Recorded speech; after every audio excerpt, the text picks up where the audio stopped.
Bien, bonjour mon père. Bonjour Xavier. Donc merci de nous accueillir à Chéméré. Comme ce lieu l'atteste, nous allons parler de la mort. Comme nous le savons tous, depuis le péché originel, nous sommes venus des mortels. Et puis chacun, à la fin de sa vie, ira habiter ce genre de lieu, je crois. Effectivement. La mort, ça semble surprenant de s'interroger sur ce qu'est la mort, parce que nous le savons tous, la mort, c'est cette cessation de la vie définitive qui s'accompagne des symptômes bien connus, le cœur qui s'arrête, l'absence totale d'un flux nerveux, les fonctions vitales, la digestion, la croissance, les sensations qui sont définitivement stoppées. Pour arriver à comprendre profondément ce qu'est la mort, il est indispensable de savoir ce qu'est un homme. Un homme, c'est en fait une âme unie à un corps. Et lorsque le corps n'a plus la capacité à maintenir les fonctions vitales, l'âme va quitter le corps, et c'est cela la mort, très précisément, la séparation de l'âme et du corps.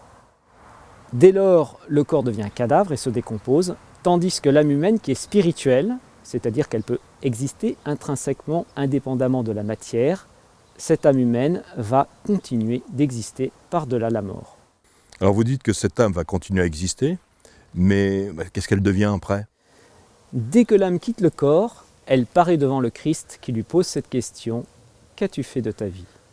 Sous la lumière de Dieu, en un instant, l'âme revoit toute son existence et a alors une claire vision de ce qu'elle aime par-dessus tout, de ce qu'elle a choisi pour but suprême de son existence à travers tous les actes de sa vie et spécialement le dernier acte libre fait avant de mourir. Cet instant de vérité suprême sur l'âme est ce qu'on appelle le jugement particulier. Donc le jugement particulier, c'est l'âme qui se juge par elle-même, ou c'est Jésus-Christ qui va rendre sa sentence? Les deux. C'est à la fois la lumière du Christ qui éclaire l'âme pour qu'elle prenne conscience de ce qu'elle est réellement, de son état soit d'amour de Dieu ou de rejet de Dieu. Et par ailleurs, c'est aussi le Christ qui ratifie le jugement de cette conscience et qui prononce la sentence qui fixe le sort éternel de cette âme. Alors quels sont les différents états de l'âme, puisque l'âme se passe en revue sa vie, et donc en fonction de la manière dont elle a déterminé sa vie, qu'elle va revoir en raccourci, si je puis dire, elle va aller vers une destination ou une autre, me semble-t-il, non? Effectivement, au terme du jugement particulier, donc l'âme a une parfaite connaissance de ce qu'elle est, de ce qu'elle a choisi, et c'est ce choix ultime, pour ou contre Dieu, qui va fixer tout le reste de son éternité. 3 possibilités à ce moment-là. Tout d'abord, premier cas, l'âme réalise sous la lumière de Dieu qu'elle aime par-dessus tout le Seigneur, qu'elle est en grâce, c'est-à-dire qu'elle possède en elle cette réalité surnaturelle qu'on appelle la grâce sanctifiante, qui la rend participante de la nature divine, qui, avec elle, apporte les vertus théologales, les dons du Saint-Esprit, qui lui donnent de pouvoir poser des actes divins. Cette âme donc réalise que tous ses péchés sont pardonnés, qu'elle a expié dès ici-bas les peines liées au péché de sa vie passée, soit par la pénitence, par les bonnes œuvres, par la prière. Bref, cette âme est parfaitement unie à Dieu, entièrement sainte, elle va directement entrer dans la vision de Dieu qui est le but de notre vie, le bonheur éternel. C'est bien sûr, vous le comprenez, le sort le plus enviable. Deuxième cas possible, cette âme, tout comme dans le premier cas, aime Dieu par-dessus toute chose, elle a choisi Dieu ultimement, elle est en grâce, mais cette âme voit aussi qu'il y a encore en elle des péchés véniels qui n'ont pas été pardonnés, qu'il y a des peines pour lesquelles elle n'a pas encore totalement expié. Or, pas un atome de méchanceté ne peut entrer en Dieu. Cette âme va donc prendre spontanément le chemin du purgatoire, qui est un lieu de purification, où elle va subir des souffrances expiatrices qui vont lui permettre d'acquitter, en quelque sorte, la dette de ses peines temporelles. Au terme d'une purification plus ou moins longue, selon l'ampleur et le nombre de ses péchés, cette âme, une fois qu'elle sera enfin parfaitement sainte, va entrer, elle aussi, dans la gloire éternelle. Et troisième cas, la catastrophe. Cette âme, sous la lumière de Dieu, réalise qu'elle a choisi d'aimer par-dessus toute chose autre chose que Dieu. Elle a fait d'une créature son Dieu. Cette créature qui est devenue une idole, ce peut être l'argent, les plaisirs, les honneurs, le pouvoir, une autre personne, la science, elle-même, bien d'autres choses encore. Et par ce choix d'aimer suprêmement une créature, elle s'est détournée de son Créateur. Et c'est cela le péché mortel. Se détourner de Dieu en se tournant vers une créature, elle a entièrement consacré son existence, si l'on peut dire, à une chose créée.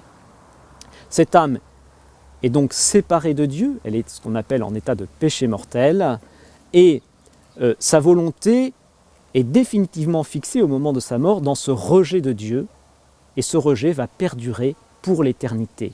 Cette âme va donc prendre logiquement le chemin qui correspond à son choix, le chemin de l'enfer, car l'enfer, c'est le lieu d'auto-exclusion définitif de la communion avec Dieu.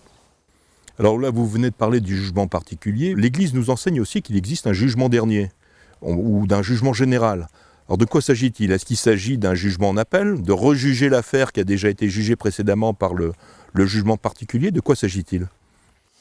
Alors, évidemment, il ne s'agit pas de rejuger l'affaire, les jugements de Dieu sont parfaitement équitables dès la première sentence. Il s'agit simplement de compléter ce qui manquait au moment du jugement particulier. Pour accomplir parfaitement la justice, certains éléments vont être apportés au moment du jugement dernier, au moment du jugement général. Les théologiens ont discerné 3 éléments principaux qui vont être apportés au moment de ce jugement dernier. Le premier élément, c'est que au moment du jugement dernier, les temps sont achevés. Et le Christ va exposer à chacun d'entre nous les conséquences ultimes de ses actes sur l'histoire et la société. En effet, nos actes peuvent avoir des effets très durables, bien au-delà de notre mort. Pensons par exemple au bien incalculable qui a résulté de la vie de Sainte Thérèse de l'Enfant Jésus, bien au-delà de sa mort. Ou à contrario, on peut imaginer aussi les maux sans nombre qui ont résulté de la vie d'un Lénine et qui continuent encore à notre époque à faire sentir leurs effets. Bref, au terme du temps, nous pourrons contempler dans la lumière de Dieu les conséquences ultimes de nos actes et donc mesurer toute l'ampleur de notre responsabilité, et nous verrons à ce moment-là combien la sentence divine qui a été portée dès le premier jugement était juste, car elle intégrait, elle prenait en compte toutes ces conséquences ultimes de nos actes. C'est le premier point. Le deuxième point, c'est un fait d'expérience qu'ici-bas, des gredins sont portés au nu tandis que des justes sont traînés dans la boue. Et au moment du jugement dernier, le Christ va révéler les intentions et les actes, même les plus secrets, de chacun devant tous. C'est la vérité qui va éclater. C'est la vérité qui éclate, les masques tombent si vous voulez, et sans doute que bien des statuts seront détruits à ce moment-là, car nous connaîtrons chacun tel qu'il est, et cela permettra de rétablir la juste réputation de chacun devant tous. Troisième point que va permettre le jugement général, c'est de manifester la sagesse de la providence divine. Ici-bas, nous récriminons souvent, nous nous interrogeons, nous nous demandons pourquoi Dieu permet que tel enfant meure, pourquoi tel bandit réussit si bien ses coups sans apparemment subir aucune atteinte à ses projets. Et nous nous demandons parfois si le bon Dieu est vraiment bon, ou nous avons quelques doutes sur les effets de la providence divine. Eh bien, le Seigneur va rétablir aussi toute vérité sur cette providence divine en faisant voir l'envers du décor. Et pourquoi il a permis que tel mot se produise et comment, à travers ce mal, il a pu récupérer un plus grand bien, il a pu produire un plus grand bien. Et ce sera pour nous l'occasion de chanter éternellement les louanges de Dieu et de voir combien le Seigneur est bon.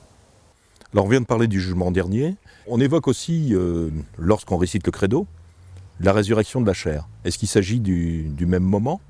Alors, très bonne question, effectivement, il y a un lien très étroit entre le jugement dernier et la résurrection de la chair, puisque au moment de la parousie, c'est-à-dire lorsque le Christ reviendra en gloire pour juger les vivants et les morts à la fin des temps, le premier événement qui va avoir lieu avant le jugement général, ça va être la résurrection de la chair, la résurrection de tous les morts. Ceux qui nous ont précédés depuis Adam et Ève vont sortir de la terre, retrouver un corps et comparaître ensuite devant le tribunal du Christ au jugement dernier. Alors, pourquoi la résurrection de la chair? En fait, il faut être bien conscient que c'est un état tout à fait anormal pour l'âme que d'être séparé de son corps. L'homme est à la fois un corps et une âme, et l'âme séparée du corps n'est pas une situation normale. Il est donc juste et normal qu'au moment où le Christ vient rétablir l'ordre sur toute chose, cette situation violente, anormale, cesse, et donc les hommes retrouveront leur corps, et cela permet aussi de compléter un quatrième aspect pour le jugement général. En effet, le corps est partie intégrante de l'homme, et ce corps participe lui aussi au bien et au mal que nous faisons. Il est donc juste et normal que lui-même reçoive une récompense ou une punition pour le bien ou le mal qu'il a commis. À la fin des temps, la justice divine s'exercera envers l'homme total, à la fois réalité spirituelle et corporelle. Alors, justement, sachant ce qui nous attend, comment doit-on faire pour avoir une bonne mort?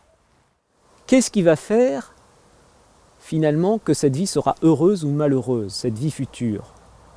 Ce sont les actes que nous posons ici-bas durant notre vie terrestre. Nos actes, qui peuvent sembler souvent bien insignifiants, bien petits, ont en fait chacun un poids d'éternité. Ce sont eux qui construisent ou détruisent notre bonheur éternel. Alors, dépêchons-nous d'aimer, car au soir de notre vie, c'est sur l'amour que nous serons jugés. Dépêchons-nous d'aimer, car elle passe vite la journée de notre vie. Amen. Merci beaucoup mon père, merci beaucoup.